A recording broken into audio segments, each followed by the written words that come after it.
Welcome back to my channel. So আজকে আমি তোমাদের এইচএস সেকেন্ড ইয়ারে মানে পলিটিক্যাল সায়েন্সে একটা ইম্পর্টেন্ট কোয়েকশন, যেটা তোমাদের 17 এসেছে, 22 এসেছে, 23 মনে হয় এসেছে।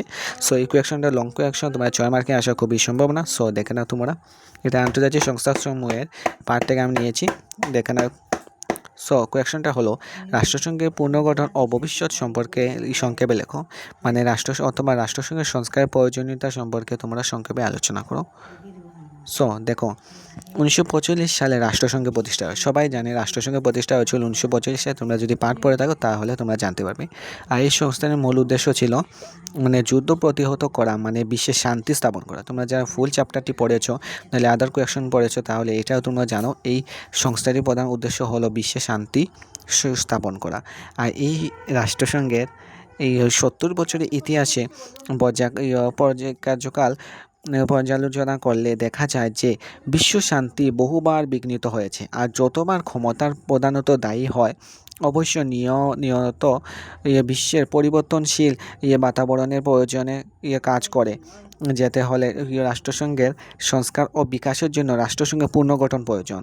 বর্তমান রাষ্ট্রসংঘের দুটি মৌলিক সংস্কারের সম্মুখীন, একটা হলো প্রাতিষ্ঠানিক পরিকাঠামো আর প্রক্রিয়ার সংস্কার সাধন, আর একটা হলো প্রাতিষ্ঠানিক পরিধির মধ্যে প্রসঙ্গগুলির পুনর্বিচার।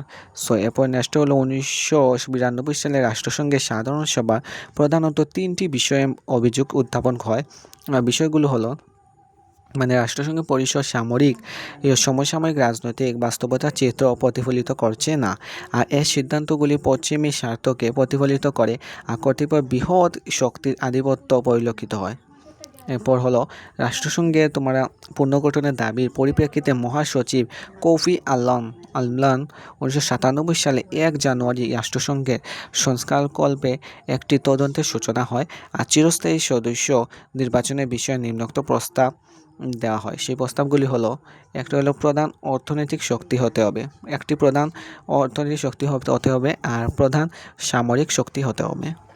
এরপর রাষ্ট্রসংঘের বাজেটে মোটা আর্থিক দান থাকতে হবে, আর জনসংখ্যার ভিত্তিতে একটি বিশাল জাতি হতে হবে, আর একটি জাতি যে গণতন্ত্র মানবিকতার মর্যাদা দেয়, আর বিশ্বে ভৌগোলিক, অর্থনৈতিক, সাংস্কৃতিক বৈচিত্র্যের ব্যাপারে অধিক মাত্রায় প্রতিনিধিমূলক হতে হবে। সো নেক্সট হলো, কিন্তু নিরাপত্তা পরিষদের স্থায়ী সদস্য প্রাপ্তির ক্ষেত্রে এই পরিকাঠামো মানে এই মাপকাঠিটা মূল্যায়ন করার অসুবিধা পরিলক্ষিত হয়, যেমন রাষ্ট্রীয় সামরিক বা অর্থনৈতিক শক্তির সুস্পষ্ট মাপকাঠির অভাব, এবার বাজেটের অর্থ প্রদানের স্তর যে কোনো ইচ্ছুক রাষ্ট্রকে সদস্যপদ কিনে নিতে সাহায্য করবে। এবার জনসংখ্যা বোঝা যায়, সম্পদ না নির্ণয়ের অভাব। গণতান্ত্রিক মানবিকতা প্রতিষ্ঠার ক্ষেত্রে যে সকল রাষ্ট্র উল্লেখনীয় সাফল্য লাভ করেছে, স্থায়ী সদস্য হিসাবে প্রতিষ্ঠা করার ক্ষেত্রে যে কি সেটাই একমাত্র ব্যবস্থা। বিভিন্ন সংস্কৃতি ও সভ্যতাকে প্রতিনিধিত্ব দেওয়া হয়, আর রাষ্ট্রসংঘের সংস্কারে ব্যাপক সমর্থন থাকলেও করণীয় কাজের ব্যাপারে রাষ্ট্রসংঘে ঐক্যমতে পৌঁছানো কঠিন হয়ে দাঁড়িয়েছে। বিবদমান রাষ্ট্রগুলি এবং তাদের সমর্থকরা রাষ্ট্রসংঘের অঙ্গগুলিকে, যেমন সাধারণ সভা ও নিরাপত্তা পরিষদকে ব্যবহার করেছে, আর তাদের প্রতি বিশ্ববাসীর দৃষ্টি আকর্ষণ ও সমর্থনের জন্য। এরপর নেক্সট হলো তোমাদের, দেখে নাও। যদিও তোমরা রাষ্ট্রসংঘের বিভিন্ন রাষ্ট্রগুলির মধ্যে সংঘর্ষ এড়াতে পারেনি, তবে চেষ্টা করেছে যুদ্ধের কারণ যেমন ক্ষুধা, ব্যাধি, জাতিগত বৈষম্য প্রতিহত করতে, বর্ণ বৈষম্য দূরীকরণে রাষ্ট্রসংঘের পৃথকীকৃত ভূমিকা পালন করছে। পরিশেষে রাষ্ট্রসংঘের ব্যর্থতা, এরপর প্রকৃতপক্ষে সদস্য রাষ্ট্রগুলি ব্যর্থতাই প্রতিচ্ছবি। আসলে এই প্রতিষ্ঠানটির প্রতি বিশ্ববাসী যে প্রত্যাশা আকাশচুম্বী, রাষ্ট্রসংঘ কখনো সুকীর্ণ জাতি স্বার্থ ত্যাগ করে আন্তর্জাতিকতার পথে হাঁটবে না। শান্তি স্থাপনের জন্য দ্বিপাক্ষিক প্রক্রিয়া হিসাবে থেকে যাবে।